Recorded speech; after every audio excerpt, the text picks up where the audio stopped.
We have a wonderful panel who the primary focus is to look at a set of issues, but once again, it is a combination of people who've been very directly involved in aspects of the project.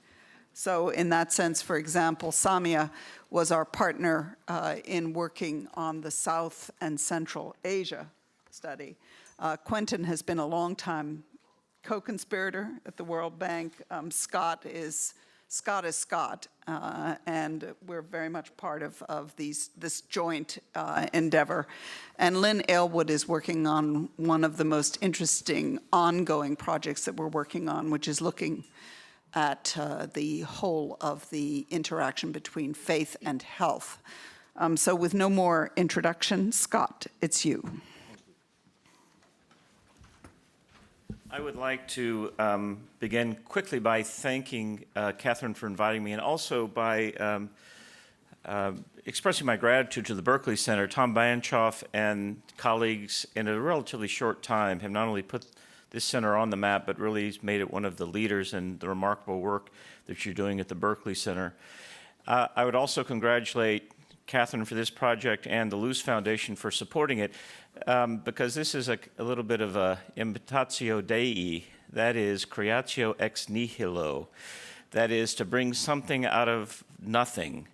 Catherine, in the various document reports and so on, speaks of, qualifies this and qualifies that. We didn't do this. We had these broad regions.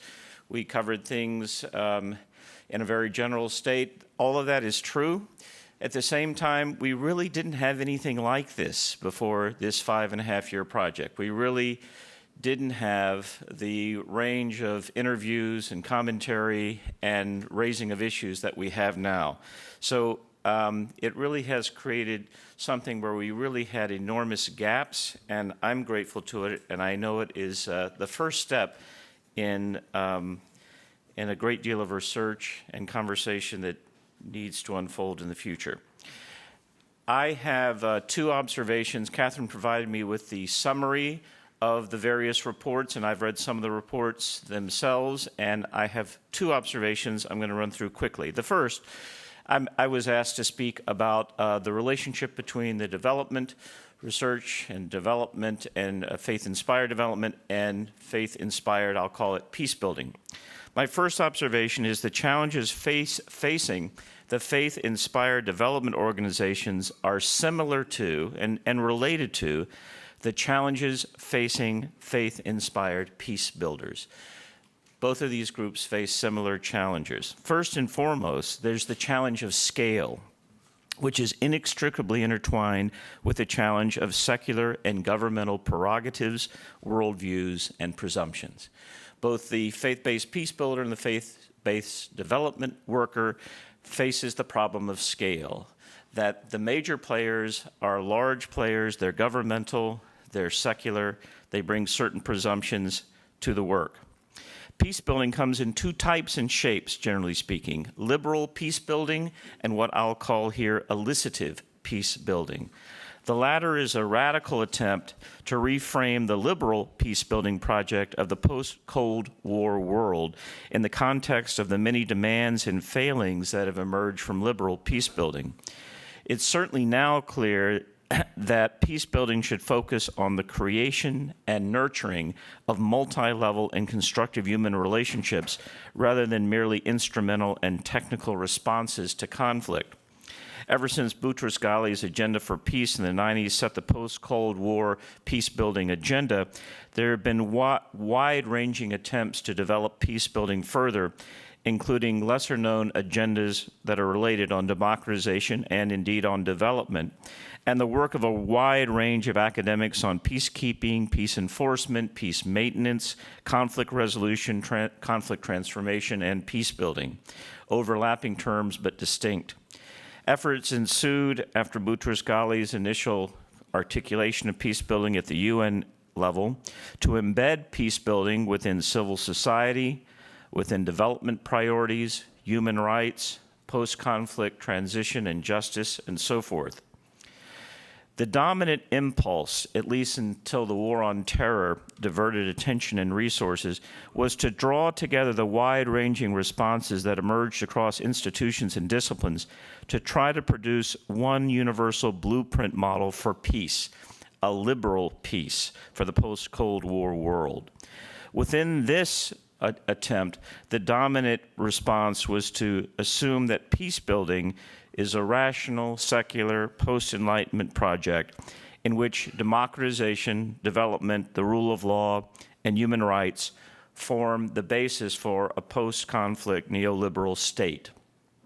This project led to very mixed results in the 90s and the first decade of this century, and much criticism across the policy and academic worlds. Indeed, the model of the 1990s quickly proved to be inadequate, and even worse, on ethical grounds, it appeared to be inconsistent.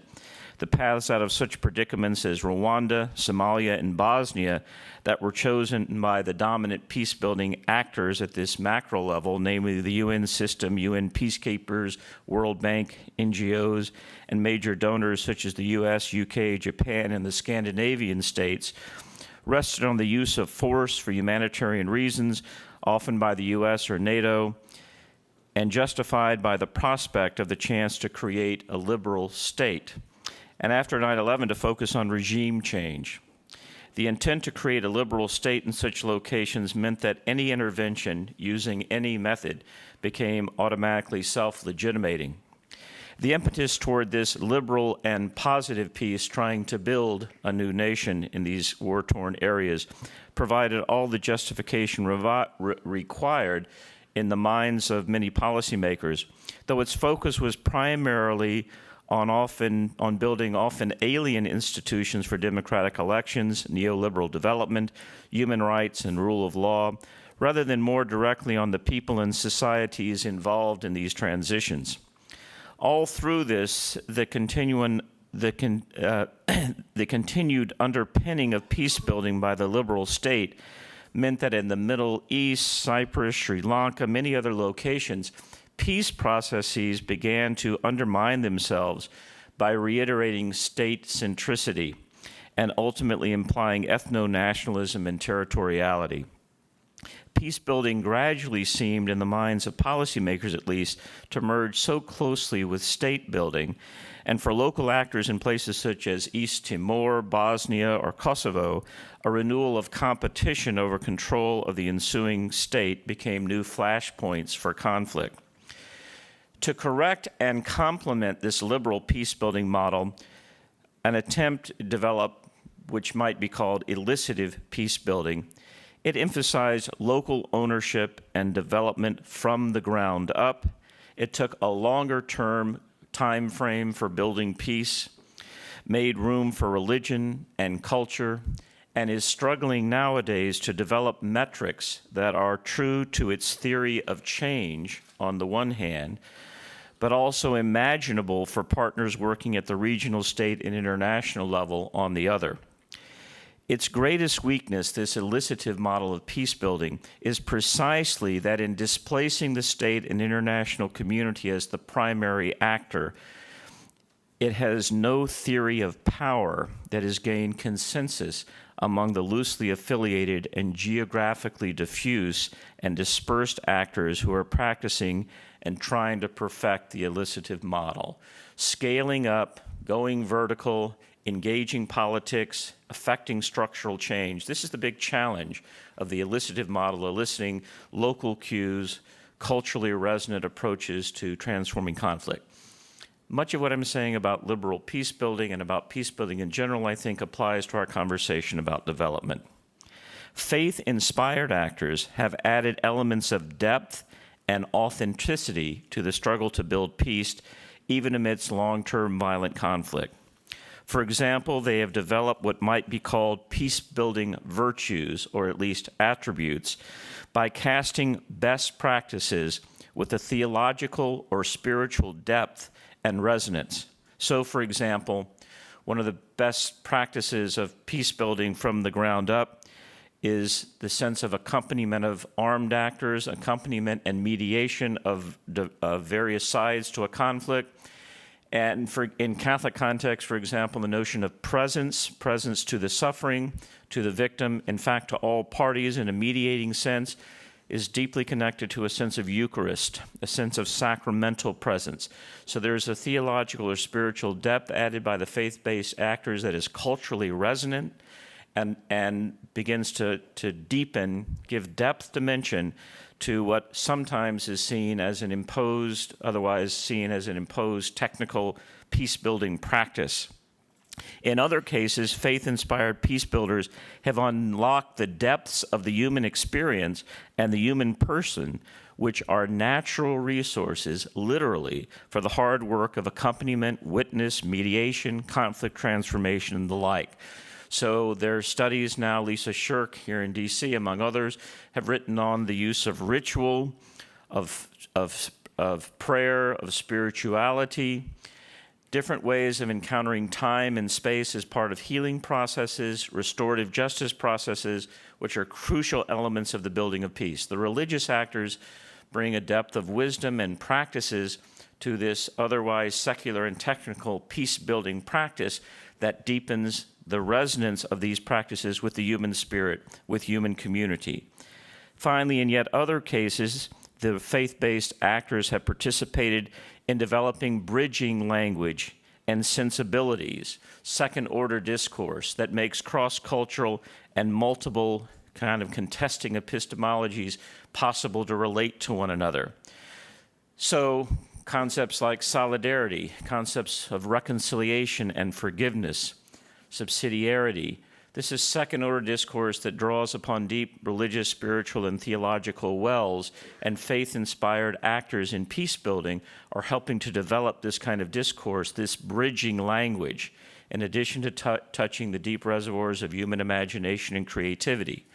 I'm suggesting in these brief and rushed comments that there are analogs, similarities between what is unfolding in the peace-building world and what can be and is, I think, unfolding in the development world. The question is, can these two models of peace-building, the liberal, state-centric, major player, transnational player model, the liberal and the elicited model, from the ground up, religiously and culturally sensitive, can those two models converge in an alliance we would call strategic peace-building or strategic development? Can we speak of strategic development that is horizontal and vertical elements integrated and collaborative? Such an approach to peace building or development would offer an engagement with the shifting and complex material, geopolitical, economic, and cultural realities via a range of agencies, actors, institutions, formal and informal, across disciplines and various spectrums of knowledge, and issues aimed directly at dealing with the root causes of conflict, with the systemic, structural causes of conflict. Strategic approaches to peace building and development, in addition to focusing on root causes of poverty and conflict, would pivot around a culture of peace building, a culture of development across the life cycle of a conflict, rather than equating peace building with merely the construction of neoliberal states, and offer tools for evaluation and prescription in the long term to lead to what my colleague and friend John Paul calls a just peace, a peace that is clearly resonant justice with local communities. This would require indigenous engagement and reconciliation in a local and global context. Such peace building begins and ends with the local within an international context. Inescapably, it deals with questions of justice and equity seen from the array of local perspectives as well as that of international actors. Is a similar dynamic possible in the development world? Is the local cultural religious alliance with large-scale actors the growing edge of development as well? Can we imagine or envision greater levels of secular religious collaboration and coordination as the project that Catherine has directed? Hence, these reports that you will read, including the summary, but all the reports, hints at the possibilities, openings, and already some precedent for this kind of collaboration. If so, the bridging of worldviews, the construction of second-order bridging discourses must be strengthened. For faith-inspired development organizations face internal as well as external opposition, so too faith-based peace builders. Both sets of actors find themselves caught between two worlds, no longer log frames and transparent budgets versus indigenous or local wisdom, but rather competing, if partly overlapping, visions of what constitutes justice. In gender relations, healthcare provision, and governance, to name just three of the contested arenas of agency that the report refers to, the project has surveyed and explored, these competing visions of what constitutes justice are really at the heart of where the religious actors kind of stand in the middle. Opportunities also abound not only for opposition internally and externally, but for new alliances, cross-cutting. Bob Wuthnow from Princeton wrote a book about American religion some years ago called The Restructuring of American Religion, about alliances forming not within denominations, but across denominations, where like-minded actors, whether they be Catholic, Methodist, Presbyterian, whatever they may be, had certain kind of orientations toward the world, toward values. The question is, do we see these kind of alliances cutting across worldviews, cutting across denominations, quote unquote, forming in the development and peace-building worlds?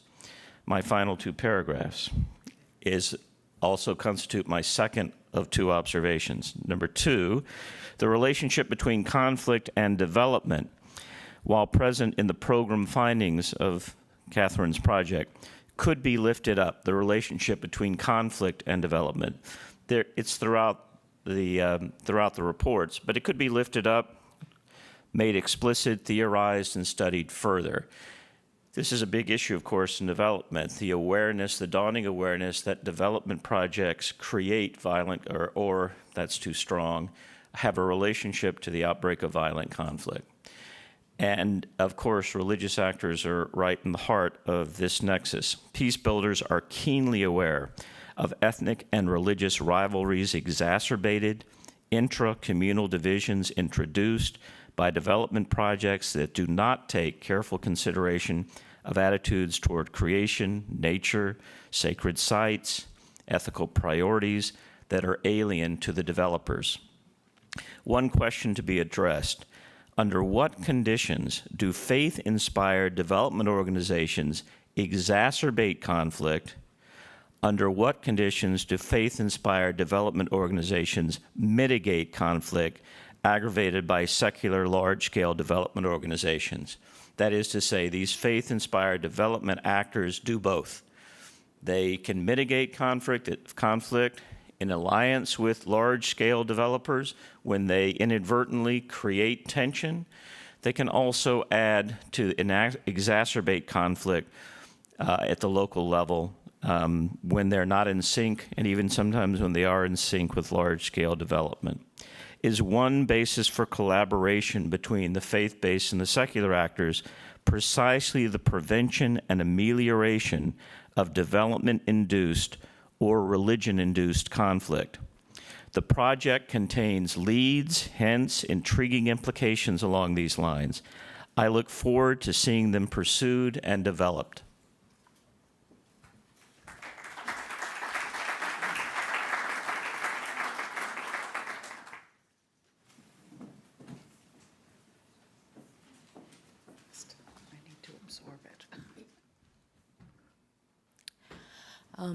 I was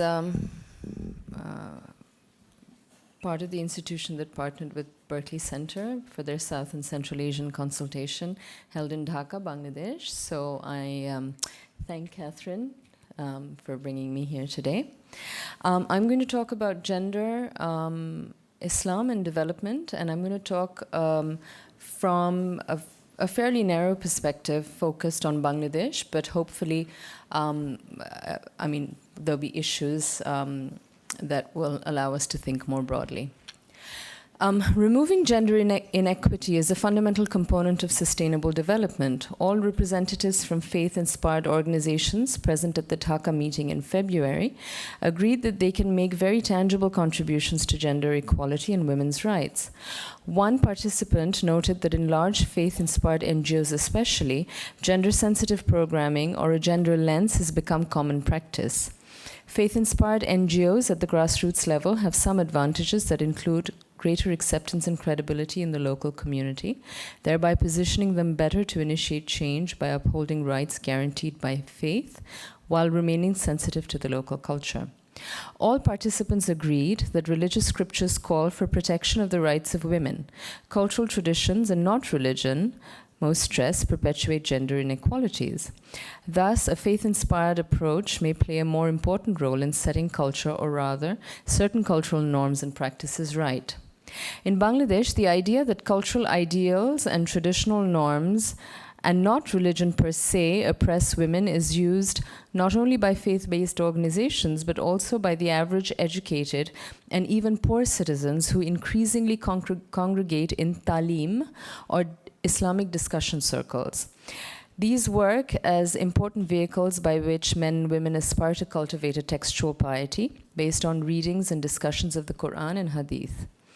While this was initially considered to be an urban educated phenomenon, research shows that this is spread even amongst the rural and urban poor. Of course, the explanations and interpretations in different social and economic contexts yield different kinds of religious engagement. However, it's believed that the more upper classes take to religious engagement more readily, and it is they who decide and disseminate the message. I've personally been following the lives of several women who have taken to Islam anew and discarded their old secular, worldly ways to carve out a new religious modern from the syncretistic, cultural, and secular political landscape of Bangladesh, secular, quote unquote. The newness of it all also lies in the challenge it throws out to past traditional ways where Islam was learnt at home and handed down from a previous generation. Women are able to read religious texts for themselves and think through the meaning for themselves, which offers women a great sense of achievement. On top of other advances and achievements, women are becoming religious and carving this religiosity out from the existing modernity in which their lives unfold. Women thus aspire to be simultaneously Islamic and modern and feel that they're charting a new trajectory for women in Bangladesh. Contrary to popular ideas, the women are productive, nationalistic, and do not bring in their personal political affinities while reaching out to the public space through community work. Many of the women feel empowered not only in the public space but also at home. They feel that the training towards piety gives them the confidence to take on husbands, older family members, and exert authority towards new ends with children. In other words, they're able to live within the framework of Islam and tweak existing relationships in a way that the gender power imbalance is reconfigured. Women thus feel that Islam gives them higher status and more of a say over matters than they had earlier. What elements and changes within women's local contexts allow Islam to work in an empowering manner is an issue I feel development practitioners could productively engage with and even learn from. I've been part of a 5-year DFID-funded RPC research program consortium called Pathways to Women's Empowerment, where there's been some contention about whether it is enough to think to tweak certain patriarchal norms, whether that's good enough for empowerment or whether local patriarchal customs must be taken on more aggressively. While many of the religious women feel empowered, some of these women are also left with a gnawing sense of discomfort. One woman says it was difficult for her to accept that her brother was sent to the UK to study medicine, while she had no choice but to pursue the same degree in Bangladesh. The same young woman told me that discussions around gender in Islam feel stagnant. Stagnant because the role models continue to be the historical figures, such as the Prophet Muhammad's wife, and that ideal Muslim women continue to be framed exclusively through the lens of daughter, wife, and mother. This is a voice and a message that Muslim groups and development organizations should engage with in order to have a more accommodating and expansive framework. In Bangladesh, ideas of religion in the public space and secularism are highly politicized. Some of the reasons for this lie in the history of Bangladesh, where public religion is associated with the largest Islamist party, the Jamaat-e-Islami, and its collaboration with the Pakistan administration in the Liberation War of 1971. Public religion thus acquires an anti-nationalist flavor. As the constitution of Bangladesh changed and its position on secularism and the Jamaat gained grounds, it aligned itself with one of the two main secular political parties, the Bangladesh Nationalist Party, or BNP. In this alignment and some electoral success the Jamaat has enjoyed since then, it has attempted to reclaim nationalism by branding it a Bangladeshi versus a Bengali nationalism. Bengali nationalism, Bengal as in the other side of Bengal, West Bengal, Bengali nationalism thus belongs to the Awami League, who led Bangladesh to independence in 1971, and for whom a Bengali and not a religious identity is the basis of nationalism. This dichotomy of culture versus religion has thus led not only to a polarization that has been further reinforced in the past 20 years of democracy, but has left very little space in the national imaginary to think of other kinds of public religion or a more debated and negotiated secularism. Given this, when a woman who proudly carries the mantle of faith, but does not wholeheartedly accept existing discourses, struggles to find or even create a space, the public perception of her remains stereotypical, granting her very little creativity. These frustrations and stagnations also affect public debates about Islam and women's rights. An example is the recent clash between the government and Islamist voices over the National Women's Development Policy, where the government proposed that men and women should have equal rights in all spheres of life. One assumes that the policy is a precursor to future changes and implementations of new laws. Some Islamists picked this up as applicable to inheritance laws and took to the street alleging the government of going against the Sharia. The government responded by asserting that they would never defy Allah's laws and that the policy does not contain anything offensive without offering a detailed, thought-out position on equality and inheritance. Secular civil society, including feminist women's organizations, expressed disgust at what they saw as the government pandering and were horrified at the kind of force Islamists, with what they clearly see as a regressive agenda, can muster both within the government as well as in the public space. The woman question thus becomes a national question, where women are simultaneously made repositories of tradition, morality, progress, and change.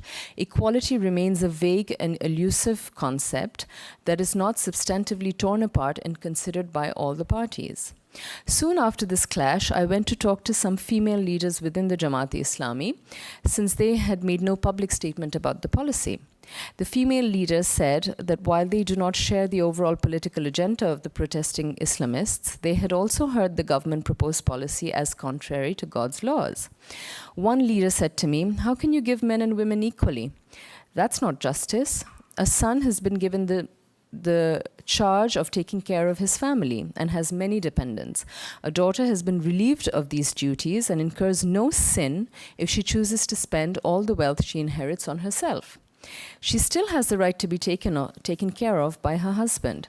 So how is it just that a man gets as much as his sister when he's burdened with so much more?" When I pointed out that men do not always behave responsibly, and that amongst the poor, their lack of accountability and poverty can have severe consequences for women's lives, she replied, "Well, the solution is not to turn things upside down, but to educate men and women and create a moral, accountable society." She argued that this moral accountability is to set the framework of gender and other kinds of developments in Muslim contexts. In what she was saying, I heard a call to inclusive gender development, where development initiatives do not target women only, but where men are also incorporated into the process of initiating change. In recent years, especially in light of the conversation around MDGs, one of the key critiques of secular development initiatives vis-à-vis gender is that they've left men out of the development process.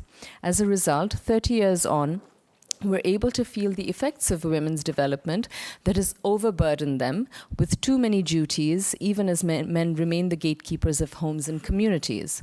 In Bangladesh, it's believed that all the progress of women's empowerment has also paradoxically produced greater violence against women, higher rates of divorce with insufficient support to mitigate against the vulnerabilities that ensue. So as the Jamaati leader may have a point, I ask her about specific programs. She mentioned some welfare and rehabilitation programs that use Islam as their ideological base. However, she argued that as a political party, they proselytize towards establishing Islam in hearts, homes, with the hope of reaching the state. However, she concluded, rather conveniently I think, that by saying that the Jamaat-e Islami is a political party and not an NGO. A few weeks later, I was at the head office of an Islamic NGO. An NGO that began only 7 years ago using zakat funds towards poverty alleviation. The Center for Zakat Management, or CZM, takes its organizational inspiration from large secular NGOs such as BRAC and the Grameen Bank, and organizing cooperatives and dispersing the zakat collected from the urban wealthy as interest-free loans. CZM officials said that they do not target women the way secular NGOs do, but women come to them on their own. As a result, they prided themselves as a pro-women initiative and highlighted the fact that since women come to them on their own, their NGO is more sensitive to family dynamics and is able to steer clear of tensions that brew when women in traditional contexts become self-reliant and confident. CZM's claim loses sight of the fact that a space for women to come out of their own, on their own, and function productively towards the economic and social progress of their families has been made possible through 30-plus years of hard work by NGOs such as BRAC, Grameen, and Prashika, whose initiatives, just mentioned, have had positive and some unintended negative outcomes. While these negative outcomes have been pointed out by even objective academic accounts, secular NGOs have been the cause of violent attacks by Islamists in the not too distant past. Notable amongst these is the assault on BRAC, Grameen, and Prashika programs in 1993-94. Islamists used the local madrasa teachers and mosque imams to start a virulent campaign against microcredit, education programs, and even some NGO-run clinics. The consequent position BRAC has taken is to stay away from religion altogether. They're more open to working with religious NGOs on service delivery, especially towards disaster management. However, Islamist attacks have led them to believe that on sensitive topics such as gender, they have no bridges to build with religious blocs. The manner in which the politics of nationalism and secularism have played themselves out are one of the principal causes of the mistrust that prevents religious groups and secular groups from sitting across the table from one another. This was what thwarted the implementation of the Uniform Civil Code to replace personal status laws proposed by secular women's organizations in the 1980s.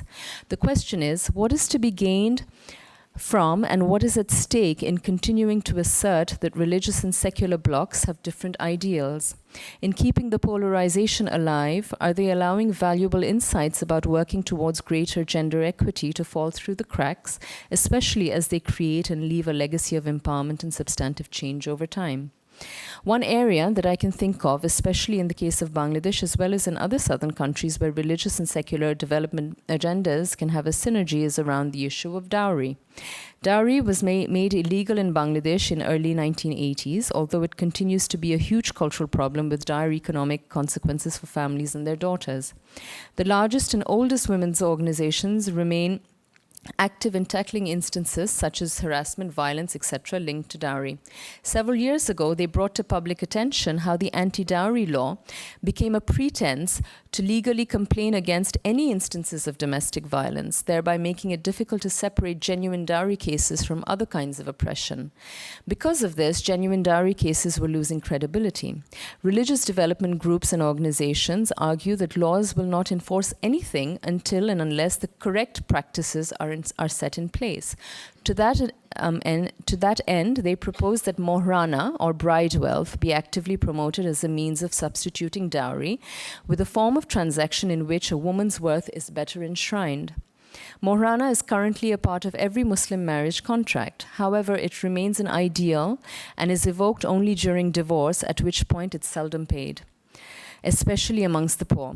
In this context, secular women's groups feel that advocating mohrana will lead to the situation found in other Muslim contexts where bride wealth becomes a bride price and the husband and his family assume ownership of the bride.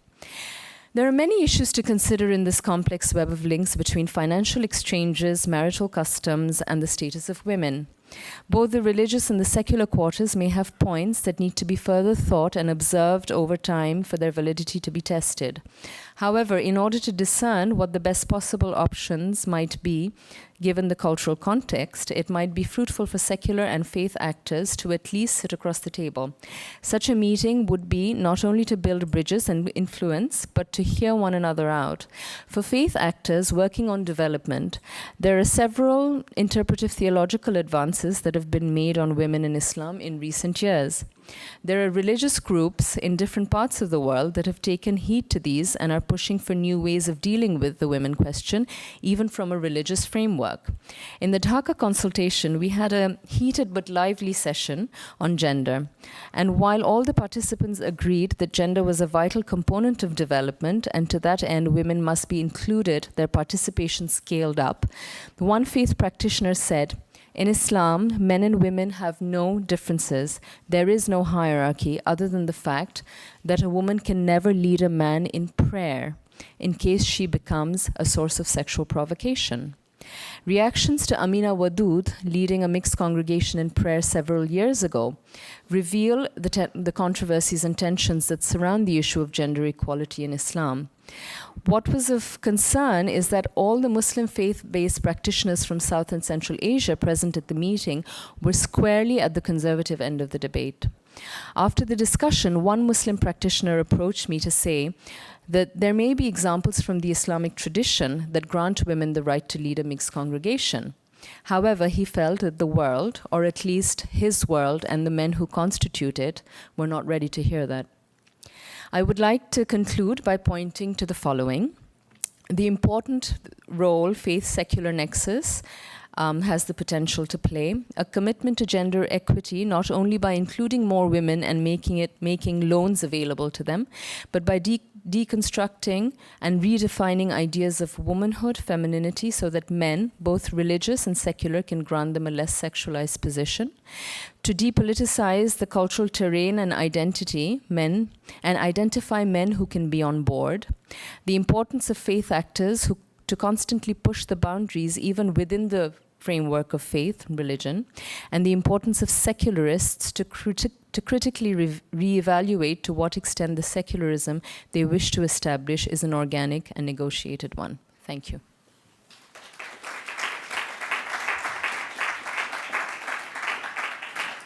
Thank you. That was a very helpful probing of our perhaps hottest issue.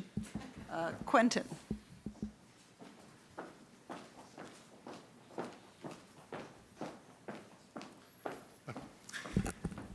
I was given about 10, 12 minutes to talk about two questions. The first one is, what are we doing at the World Bank on the issue of faith and development? And I'm going to take most of my time on that with one example. The second issue, which is the title of the presentation that was chosen by Catherine when she invited me, was the question of mainstreaming or not mainstreaming. And that is actually an internal issue to some extent to the World Bank, but many other organizations like ours face the same issue. It is, how do we treat the work on faith and development within a secular organization like the World Bank? So the first question is, what have we been trying to do over the last few years?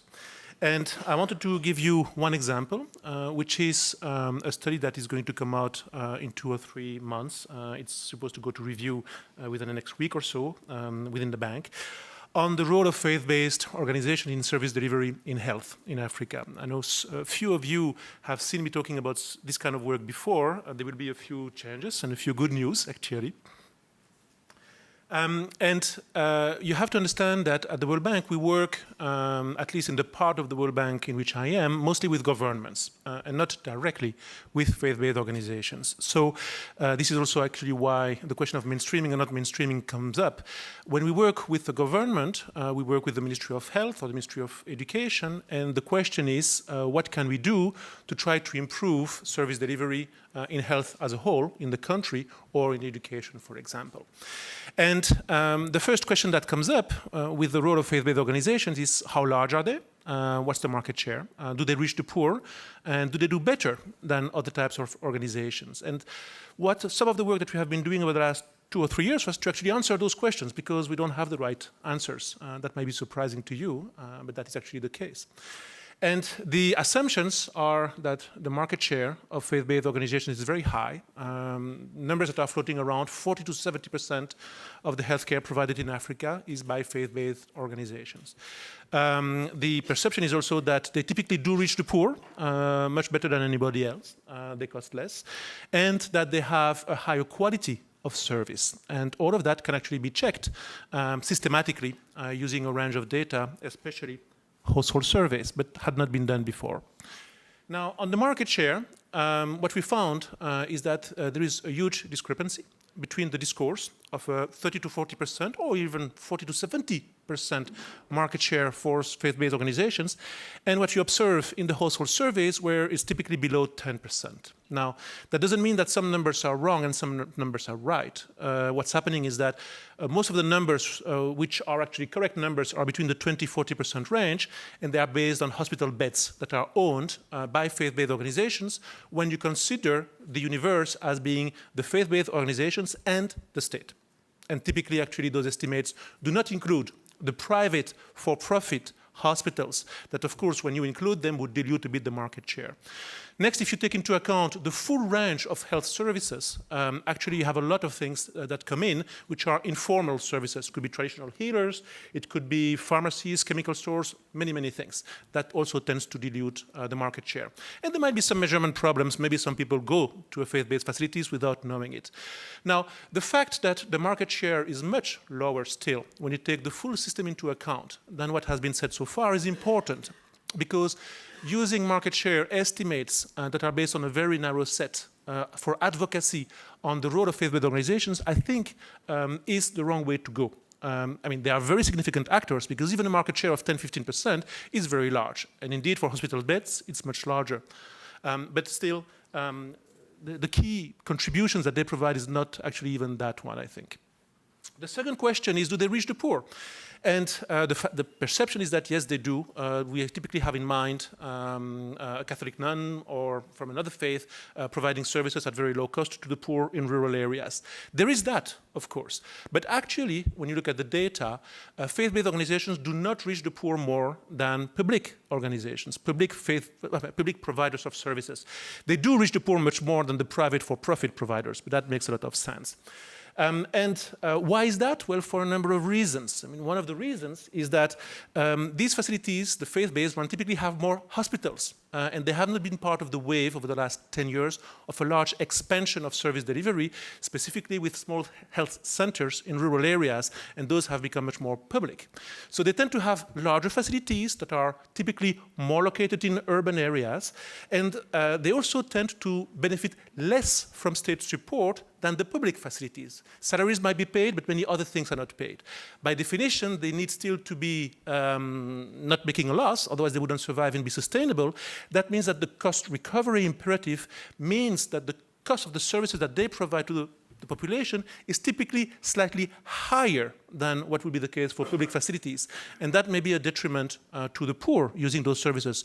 But what is very clear from the data as well is that more than other providers, they actually do a lot of efforts, and we can go through that in the questions, in terms of trying to make specific affordable services for the very poor by cross-subsidization mechanisms or through the support that they get from elsewhere. So it's a bit of a mixed picture, but they do serve a lot of the poor, but they don't serve more the poor than would other types of facilities.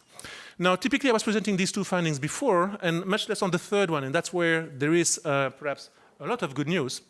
And that's about quality, because we finished this work much more recently.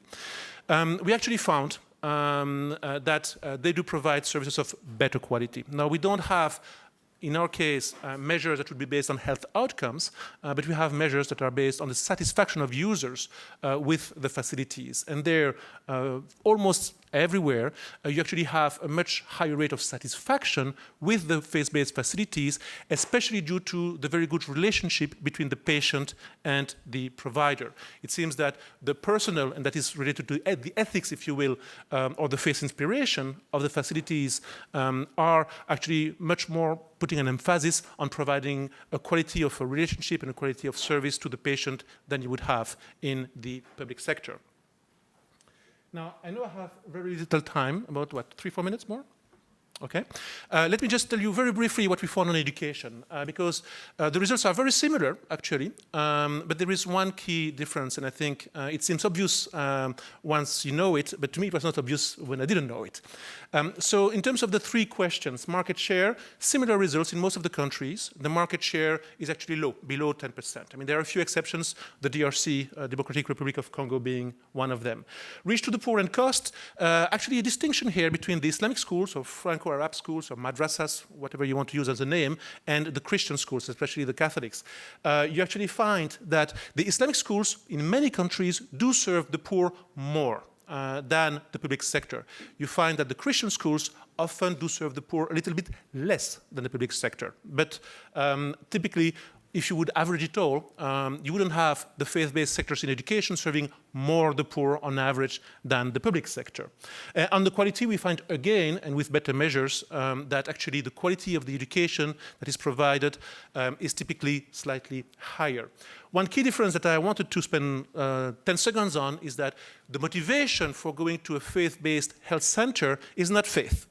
The motivation to go to a faith-based school is faith. Now, when you think about it, it's obvious, right? Because the schools also try to provide values to the students. When you go for healthcare, you go for healthcare. So that's a very different distinction, and that actually has a number of implications for how governments could, if you will, mainstream or support those networks that are faith-based. This is my last slide. What we have been trying to do over the last few years, 2.5 years actually, was to try to build much more systematically the evidence. And the reasons for that is because, again, we deal with governments, and governments are not interested typically specifically in the issue of faith-based service delivery. They're interested in the infrastructure and the services that are out there that can all be harnessed to try to make a difference towards the MDGs or other goals. Now, that means that you have to compare the faith-based sector, the non-faith-based private sector, and the public sector. And the first step in that dialogue that can lead to better MOUs, memorandum of understandings and funding for the faith-based sector is that kind of diagnostic. Now, I think actually that the news that come out from the diagnostic, much lower market share, not necessarily for a number of reasons, reaching the poor more, but some efforts, and then higher quality, is actually very good news for faith-based organizations. And sometimes, I mean, this was seen a little bit more as a critique because I was kind of showing different numbers of market shares. But if you think about the government knows actually who is providing what. And the key issue is really the quality and the improvement of the services. And then to that extent, the key issue is how can larger networks of public providers learn from those, because it's also a very heterogeneous group, as we know, in the faith-based sectors that are doing very well. If I have 1 minute left, mainstreaming or not mainstreaming, that's a very complicated question. It's in part an internal question. Those of us who worked at the World Bank or at the UN know that it's very difficult to have a serious and in-depth discussion about these issues. We are secular organizations, and so the question was, should we do work specifically or separately about the faith sector, or should we do work like I presented here that has to do with a sector, education, health, social protection, whatever it is, and then looking specifically at the contribution and how that contribution can then be leveraged for the country strategy. And so one of the decisions that we have made at the World Bank is actually to close recently a very small dedicated unit that was working on faith and development to essentially have that work more taken up by the larger units, and that's what we mean by mainstreaming. But we really went from a time, and Catherine was also a leader at that time, where the bank was one of the few organizations that launched this new work on faith and development, including with dialogue with faith leaders. Now we have been in a phase where we have tried to make that also a bit more practical for policy, whether we can go the third step, that would then be a success of integrating this much more in operations, in policy work and so on. That still remains a question. Thank you.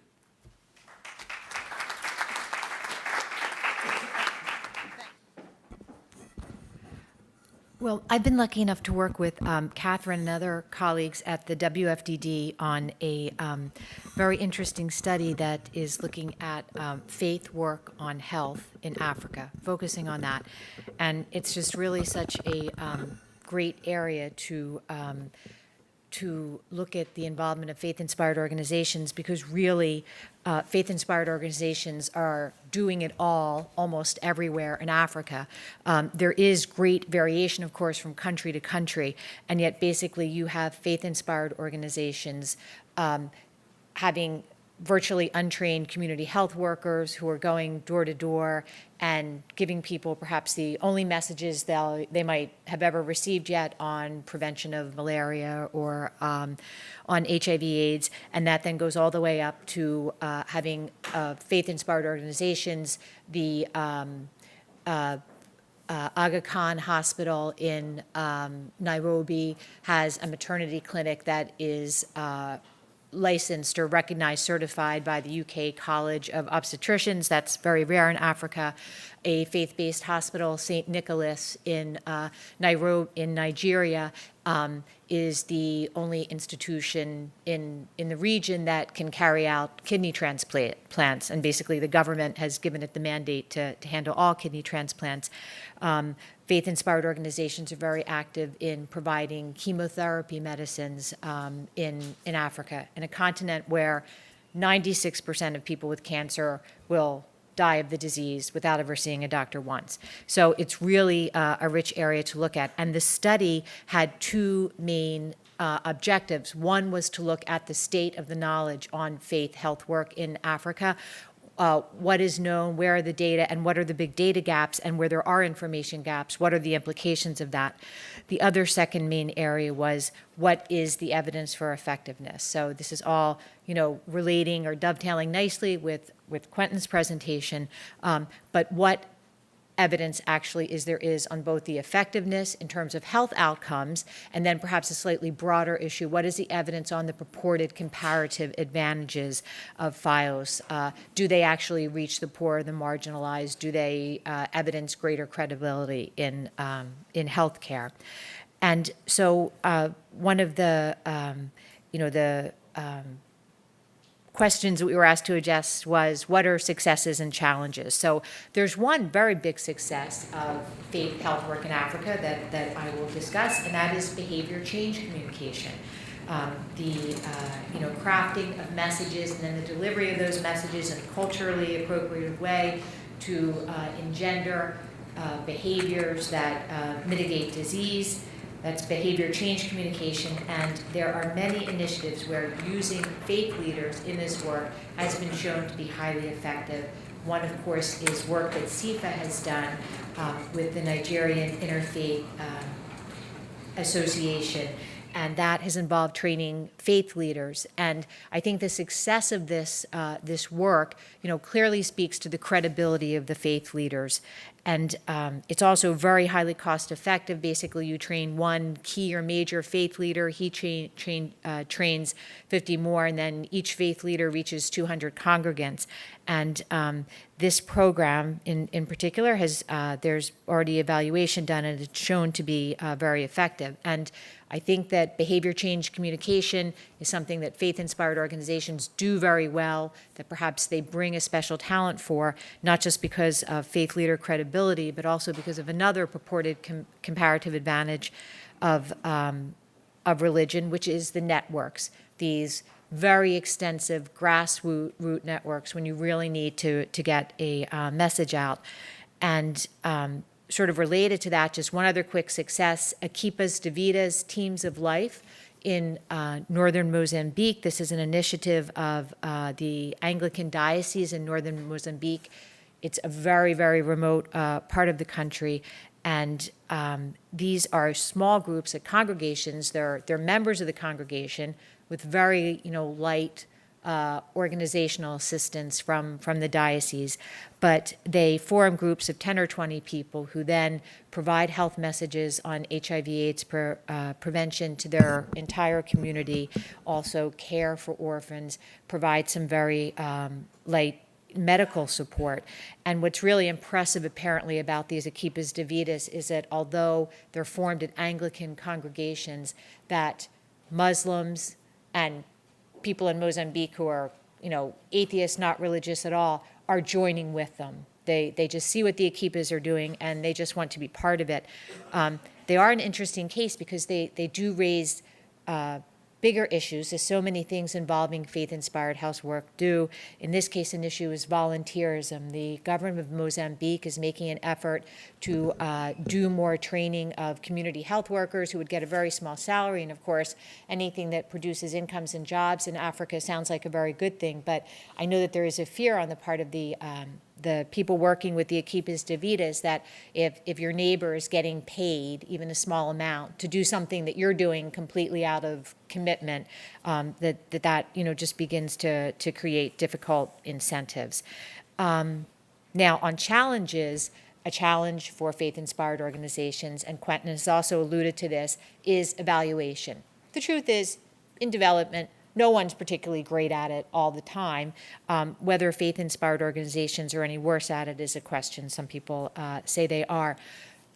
But certainly a challenge in evaluation is really, in an ideal world, would you want to have two very similar or identical health programs? And if you have one carried out by, say, the public sector or a secular NGO, and then you have the one carried out by a faith-inspired organization, do you want to actually pit them against each other? Do you want to see where faith comes into it, where there is a difference in the programming or perhaps just in the faith nature of the organization? And, for 30 years now, people have been asking for more information on faith-based organizations and on their effectiveness, I think just starting with the beginning of charitable choice in the US or whatever, and then spreading from that. But in a seminal work, James McGilvray in 1981 asked this question of faith-based versus other providers. If institutions of whatever ownership are following identical techniques of medical and nursing practice, and their personnel are trained to the same standards and identical curriculum, then what makes the difference? And so a challenge of evaluation is whether faith-inspired organizations should be able to provide the evidence that says, here is where faith enters into it, and we are being effective. And there's a whole other question, do you really need to show that they're more effective? I mean, certainly a large part of the impetus for directing more funding to faith-inspired organizations, starting once again, I guess, with U.S. domestic programs, was some kind of implicit understanding that faith-inspired organizations would have comparative advantages for health work, that because of compassion or commitment, or because of attention to holism or the whole person, that they would do it better. But there's plenty of evaluations, standalone evaluations, that show that faith-inspired organizations do very good work on health, but are they doing it better, or are they doing it differently? And I think this is an area of challenge. Just to conclude quickly, on policy implications, I would say that possibly, echoing Quentin yet again, that the area of public-private partnerships between governments in Africa and faith-inspired organizations is a very important policy area.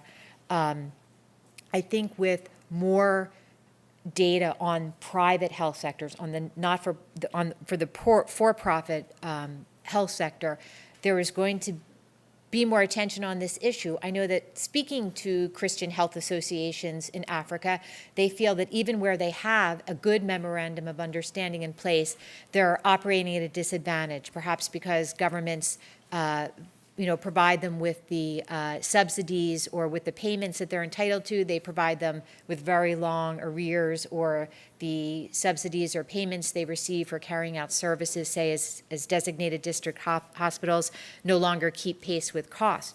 On the other hand, perhaps now with more data on the for-profit private sector, those actors will feel that Christian health associations or faith-inspired facilities are operating at an advantage because they are getting government support or funding. So I think that this area will be one of the interesting policy areas where much can be done. If you can find good models for private and public relationships between government, faith-inspired organizations, perhaps other actors, and for the whole area of contracting in and out. Thank you.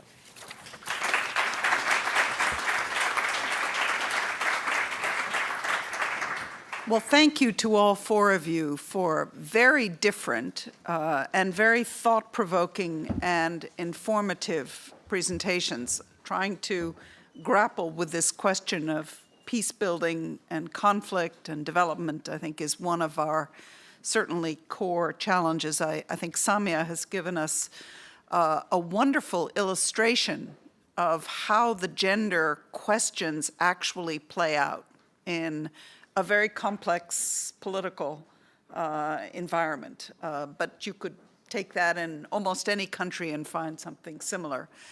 Quentin, as always, gives us a very professional but also thought-provoking and informative perspective that comes out of remarkable research. And Lynn, who has been immersed in these questions of how faith and health go together, has given you just a tiny fraction. There will be a report that will be out on that that's really a book very soon. As I said, it was done at the request of the Tony Blair Faith Foundation.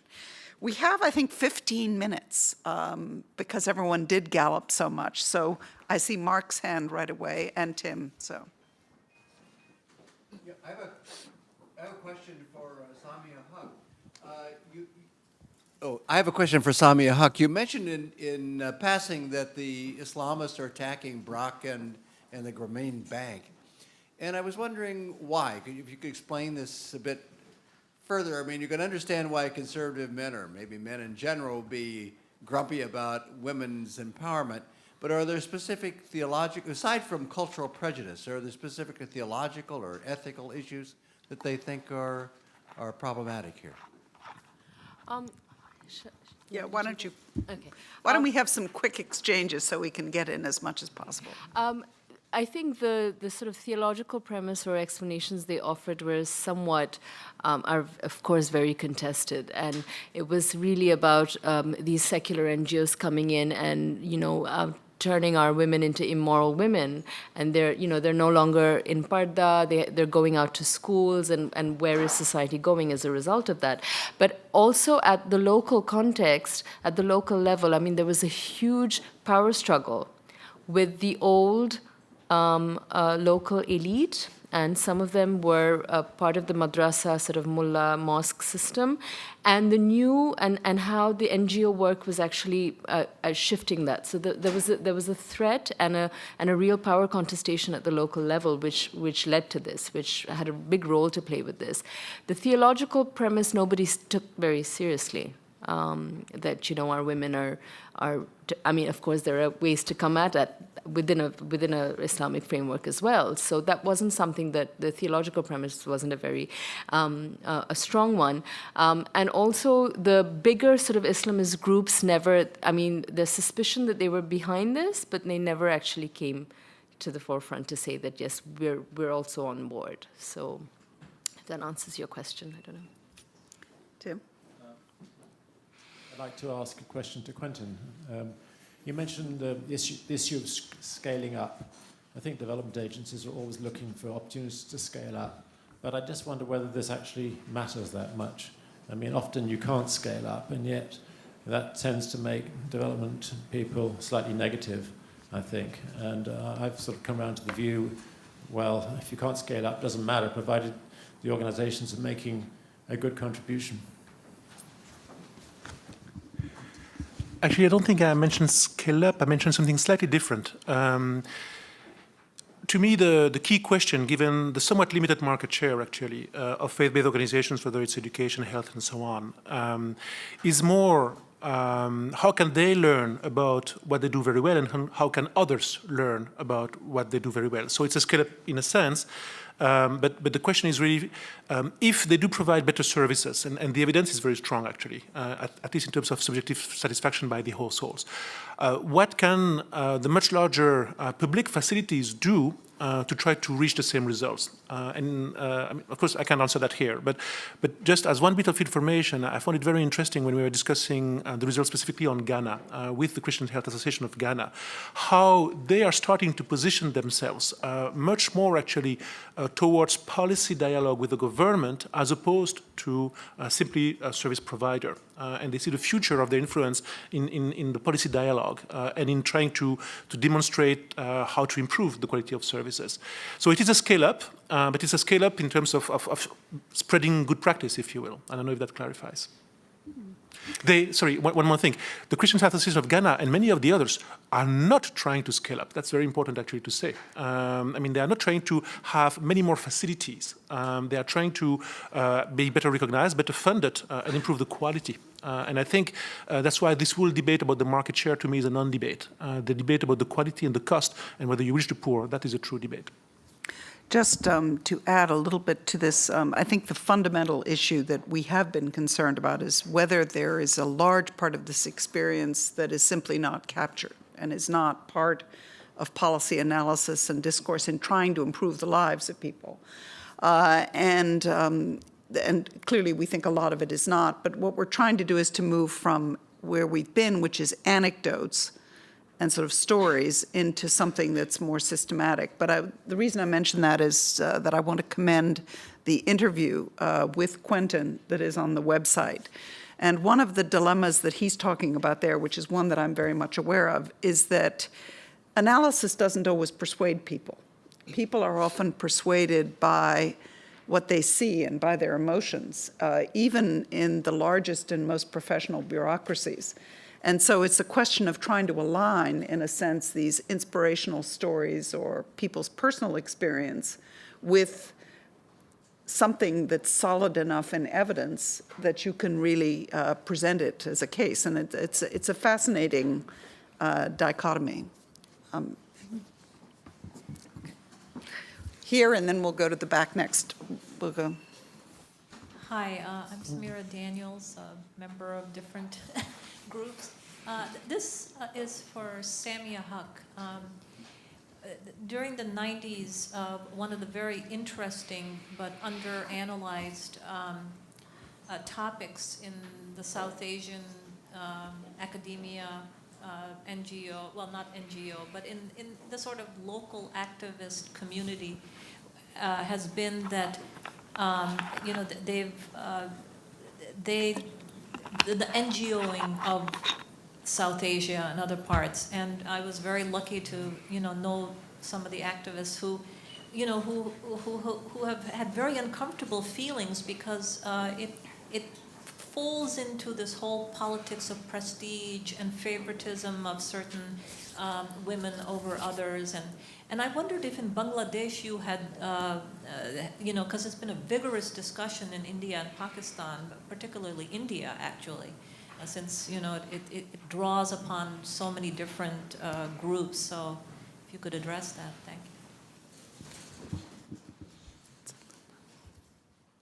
Go ahead. Yeah, so are you talking about the secular women's groups and secular women's movements, or? Well,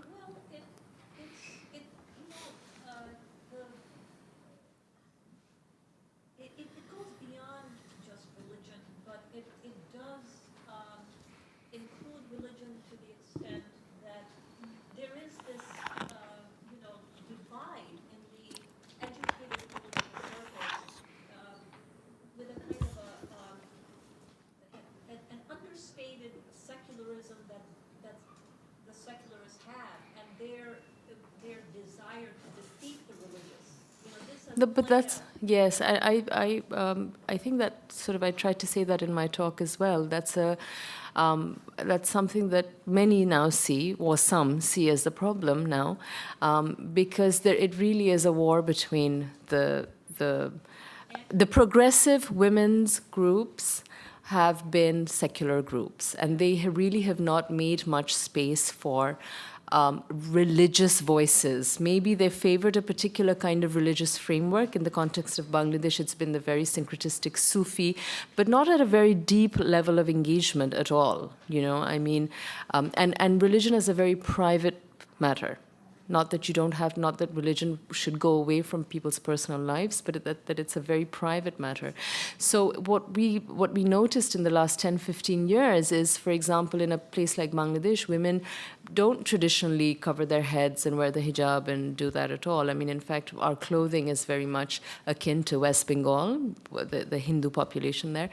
And in the last 10, 15 years, there's been a real increase in women taking the Islamic dress, and that's been very worrying for women's groups, secular women's groups, because as a woman's a friend activist said, that, you know, we've been talking about empowerment for the last 30 years, and women have taken to the hijab.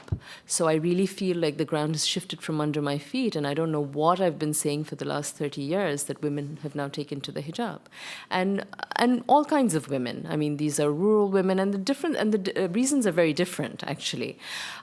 So yes. So you're seeing this as a polarization between, but it must be playing itself out on a larger scale in a way that is impacting on this. Larger scale, as in like a transnational scale, or a... Well, I thought that by focusing on the NGO, this debate that has been very vigorous about the effects of the NGOing, not simply in terms of the hijab, because you know we seem to always go back to this issue of the hijab, but I'm interested what the intellectual discourse has been, and to what extent it's diversified or not diversified. I think the discourse is actually a very polarized one, and it's a very polarized one, and there's a real reluctance on both sides for them to talk, you know, to sit across the table, even when it's an issue of, you know, it's NGOs. Many voices have come into this, but NGOs are seen more and more by particular kinds of religious forces as Western imperial, coming with a Western imperial agenda, and there's that too. There are women who then take on that and say no, and then try to have a more kind of indigenous framing of why women and men, you know, in terms of the question being development. But the polarization remains. And the question for, I think, Bangladesh at this point is to really try and find a way to bridge that gap, if there are even voices there. I mean, voices have been muted in the process, I think. So you only hear two poles, and we seem to be going around in circles. So the polarization is very much, I think, something that sets the tone for that. Okay, let's take two questions, one at the back, a hand, and then... I'm Dave Robinson with World Vision, and Scott, I'd like to address my question to you on your comment about development and faith-inspired or induced conflicts. You've written about this for decades, and I'm curious to know your thoughts on the movement for local capacities for peace, the do no harm trainings that have been funded by lots of government donors, bilateral donors, over the last couple decades, and whether evaluations of that movement of LCP have revealed anything in your comments about further research on conflicts coming out of development programming. Let's take one other. Melissa Rogers. I first wanted to ask Quentin about your recommendation that there be better MOUs, and I wondered what you were thinking of when you said that, what kind of improvements along those lines. And then I also wanted to ask if there's time for some of the panelists to reflect on the kind of partnerships that they've looked at. what percentage do involve some governmental funding of some form or another, and which percentage, roughly speaking, are not involving any type of governmental funding, but governmental communication with the government and partnership that would be of a non-financial nature, and whether there are any preferences that you're picking up on among various faith groups about their participation in those two different kinds of partnerships with the state. Okay, does anyone else have a burning question? Because if not, I think what we should do is have the answers to these questions, and because we're between you and lunch. Scott, do you want to? A short answer to a very big question about training local capacity for peace. And if I understood the question, it's more about the impact of government-funded local capacity. Is that right? In general. Well, I mean, it does make a difference. Make 2 points. It does make a difference who the funders are and what the proposed outcomes are in terms of building local capacity for peace. And it's frankly more problematic if the funders are explicitly government funders, depending on the conflict setting and context. We've run into a great deal of problems in what kind of source of funding, and it's always perceived as ideological within a conflict setting. So what is the local capacity for peace building? What does peace mean in that context? Does this mean acquiescence to this or that agenda? So if you move aside the question of government funded and talk about capacity training on the local level, I'd have to say, iterate one of the points I made. The challenge is not, there's been a great deal of success in conflict settings and training local capacity for peace building. Now that's a limited statement because in the local levels you have in a place like Mindanao, where I've had most experience recently, you do have zones of peace, cultures of peace, a week of peace, institutes for peace. The place is saturated with peace builders. The problem is here is a question of scaling up. The problem is, what does this amount to when the typical problem in peace building is these efforts at the local level and even the regional level can be destroyed overnight.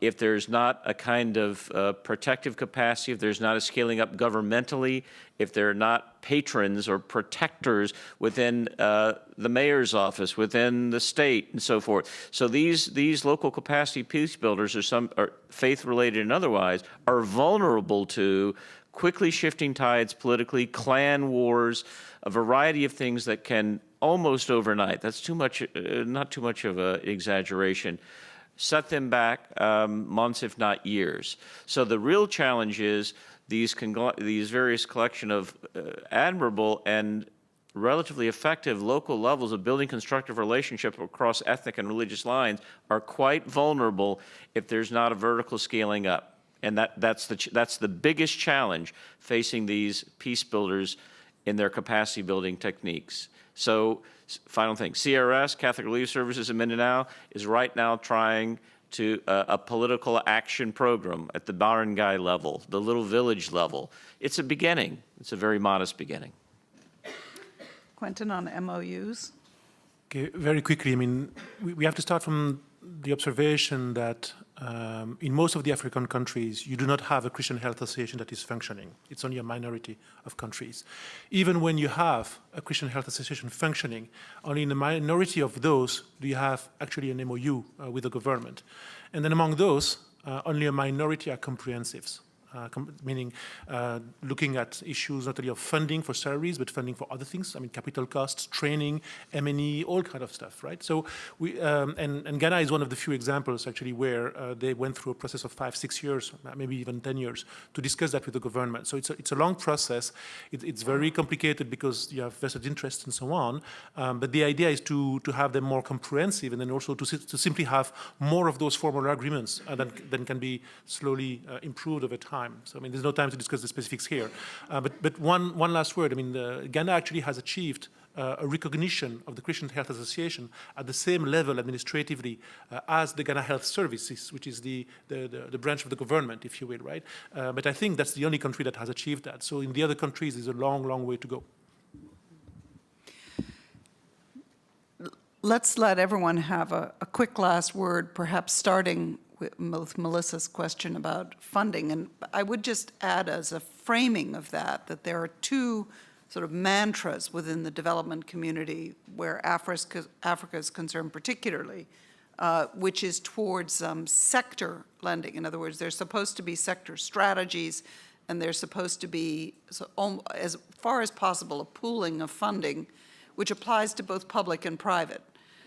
And therefore, these relationships, to some extent, but it varies tremendously by country, fit into that general effort to have the Danes and the Basques and the World Bank and everybody in some way working together. And then the second mantra, of course, is partnership. Everybody's about partnership, but the question is to what extent are all of the potential partners actually involved?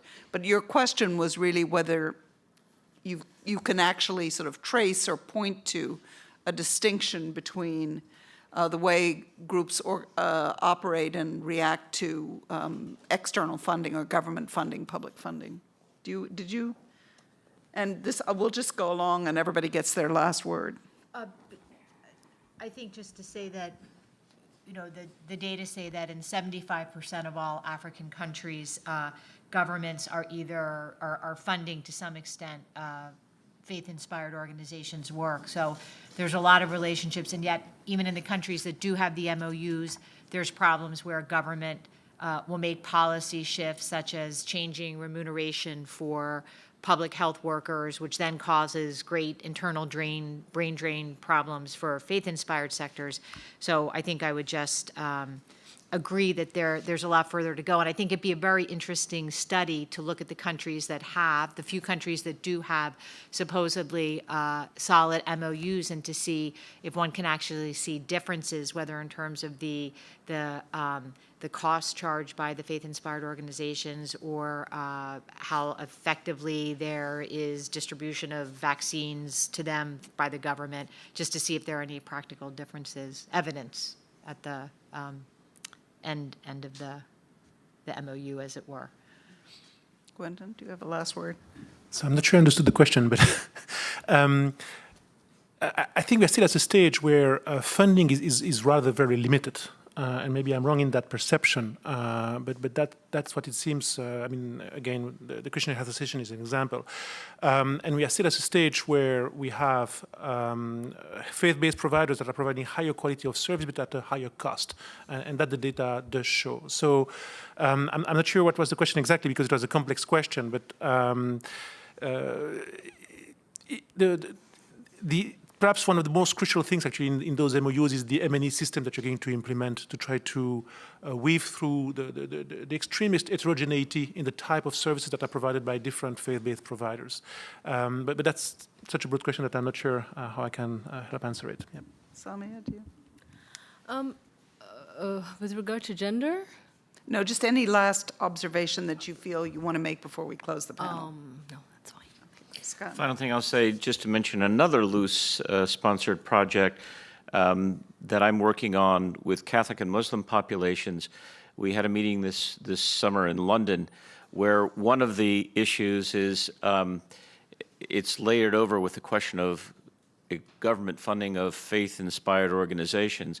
The question, though, is about the appreciation and understanding of science and technology and the application when, for example, Muslim imams are issuing fatwas on whether or not this vaccination is appropriate or not. The gap is both ethical, but it's also informational and educational. And a ruling can't be made if there's a complete misconstrual of what the science and technology is.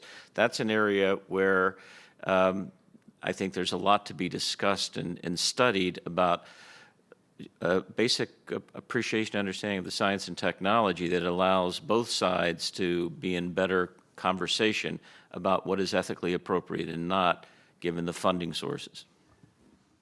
There are, of course, wide ranges in the policies that an individual organization has in accepting public funding, and this changes. So there are some that, on principle, will not accept it, and of course others that depend entirely on public funding, and there's a lot of debate around whether they're, quote, getting their share. which I think is actually a very bad way to start the conversation. But thank you all very much. Perhaps we should thank all the panelists officially, and then I'll say a word about logistics.